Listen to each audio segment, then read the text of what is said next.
Hello, ladies and gentlemen, sisters and brothers. Eddie Marcus here again. You know, I want to talk to you about God and your God and my God. It has often been said that black people came from another country. We had a different kind of God that we worshiped over there at that time. And since we've been here in the West, we've been indoctrinated to a different form of government and a different form of worship. And when I think about how that is expressed in the things that people have accomplished in this country, we see all kinds of things happening. We see that those who are privileged and those who have access seem to be running amok with the kinds of resources that they can amass. And they have often said that any other people that come to this country seems to be able to get a foothold, seem to be able to progress and go forward. And they always seem to say a negative thing about black people. They say they just won't come together.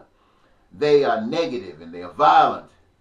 And these are excuses that they give for black people not being successful as other people that come from other countries. I take issue with that. I see black people as a very unique kind of people. Even history reflects that after slavery, well, you know what I'm talking about, the organized legal slavery. The black people had a chance to start doing some things themselves. They created businesses. They created businesses that were flowing out of this world. In fact, it seems as if everything that this nation has been able to progress in, black people played a major role in it. So much so that when black people had the liberty to get other folks out of the way and do their own thing, the people got jealous and tried to burn down their towns and kill the citizens just because they didn't like what was happening. I think I should tell you that black people are very unique and special. And the reason I say that in relationship to how they've been projected across the nation is that black people don't try to be like other folks. There's something inside of black people. There's in their nature that makes them different. Black people have a God of love, a God of peace, a God of prosperity and joy in life, a God that wants to make everybody have access to their dreams being realized. This is probably unique to black people. And I say that because I did a post earlier and I asked, what kind of God is it that you have? And I want to tell you, when I mentioned that, I wanted you to think for a minute. What kind of God do you really have? I want you to think back about yourselves, about your history, to really focus on it and see what kind of God that brought you through. What kind of God do you yield to? It's obviously not the same God that we yield to. And so I thought I would share with you what you have shown us about your God. Your God is not a God of love. Your God is a God of hatred. Your God is a God of prejudice and racism. Your God is a God of lying and cheating and stealing and killing. Your God is a God of making money any way you can. Introducing drugs into this country. That's your God that says it's okay.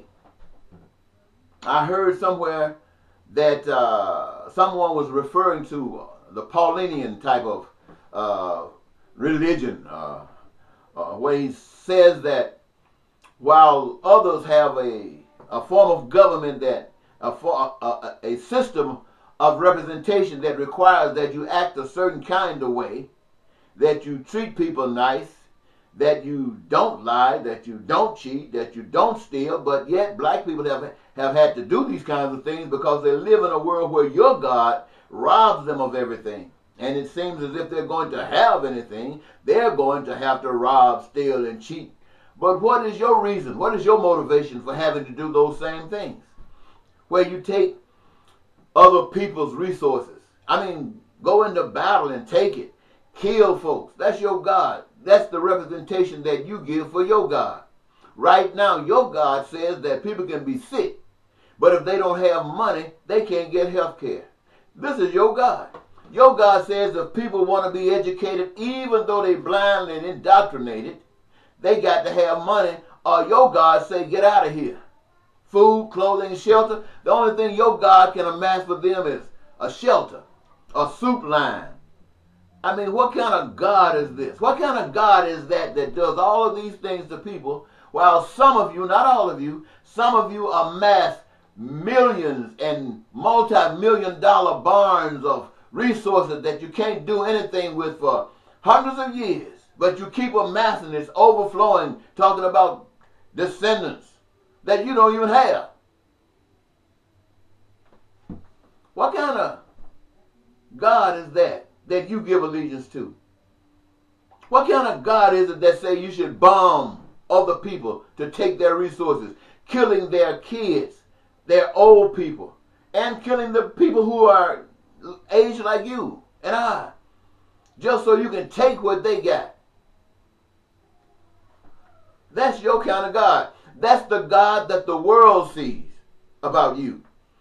And black people haven't had the opportunity for folks to just share with them about this wonderful, loving God, that if you can move yourself out of the way, or if you decide to turn that God loose that brings so much degradation to people, and try a God of love and peace, we can have harmony in this country. The kind of harmony that would shine in such a way that people like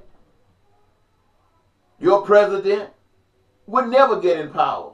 Why? Because he represents an ugly God. Ugly. I mean, he might be the God with the blue eyes or with the long hair. I don't know. But the God that we're talking about, the God of love, got white hair like this right here. And black like this right here. And I'm proud of it. It's a God of love that has been able to make black people engage themselves in all of the wonderful things of life, all of the wonderful things of this world, without having to lie and cheat and steal and kill and take. Now, I'm not saying these things to you to make you feel bad. I'm saying these things to you to let you know that the world see you as you are. And as you are, they see that as your God. The world sees that your God played a major role in the destruction of the World Trade Center. And yes, there are people who could come out of other countries that will come over here. I'm not even expressing anything about their God, because when they came on these shores, they had one God. And what was that God? That was your God, because they will do the same things that you do. And that's why they progress. That's why they seem to have so much stuff together. But black people know there's something wrong with that. And we can't be forced to do that. Yes, you've forced us to do a lot of things. You've called us niggers and sambos. You've done all those kinds of things. You've even turned many of us against our own kind, and many of us against our own God. But for the most part, we still give allegiance to the God of peace. We want peace.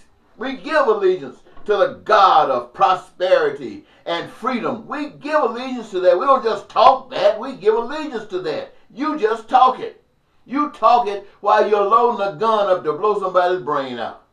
You talk it while one of you will go into a church where people are praying to their God and try to kill everybody in the church. Aren't you ashamed that your God get that kind of representation? Or do you just feel at home? Well, I know many of you hear what I'm saying, and you're really pissed. I guess I can understand why you're pissed. But you know it's true. It is as true as me standing here talking to you. But I'm not just trying to say to you that these things are obvious to me, to all of us, to the world. I'm trying to say you can change. I tell you about a God that all of the things that you have done will forgive you and invite you into the fold love. Somebody told me that Paul said to you that you might want to do right, but you got doing wrong in your flesh. And you're going to do the fleshy thing. That you might want to be kind, but there's something inside of your flesh that wants you to be mean and evil. And said that that was okay because you've been forgiven by a God that if you just believe in this, then you can do all of the evil and ugly and low down dirty things that nobody wants done to them.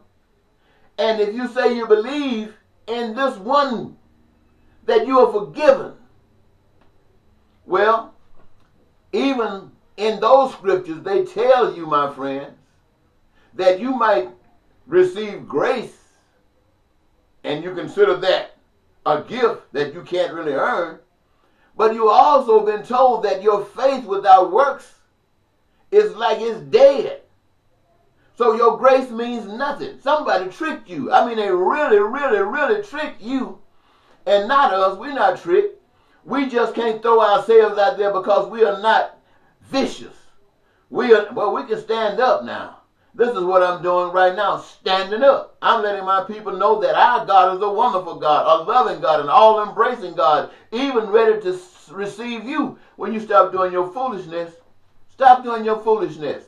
Right now, your fundamentalists, your evangelicals, are walking side by side, strut by strut with one of the most evil people this nation has ever known, and that's your President of the United States. Filled with hate, filled with bigotry, filled with low-down, dirty, racist attitudes.